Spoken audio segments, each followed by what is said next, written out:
Hey guys, what's up? So in this quick video I'm going to show you how you can get the mermaid filter on TikTok. So I'm in TikTok camera. To get this effect, go here. This is the effects gallery. Okay, so here I'm in trending section now. Go to new and slide up here. Okay, until you see this image, remember this image, this is the effect. Tap on it. Okay, and this is the effect.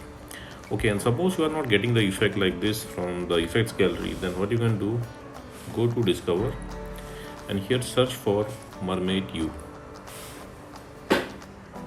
Okay, on the top row you will see the effect icon. Just tap there and you will be directed to the effect page. From here you can add it to your favorites, and at the bottom of the page you will see the record button.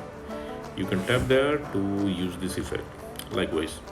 Okay, and suppose you are not getting the effect like this from discover also, then what you can do, just visit this website. Link to this website I'll give you in the description box below. So here in this website you will see the effect icon. Just tap on the effect icon and open it with TikTok. Okay, again you will be directed to the effect page. Tap on the record button at the bottom of the screen. Okay, and there you go, you got the filter. So that's it guys. Likewise you can get this mermaid filter on TikTok. So thanks for watching the video guys. See you in the next video.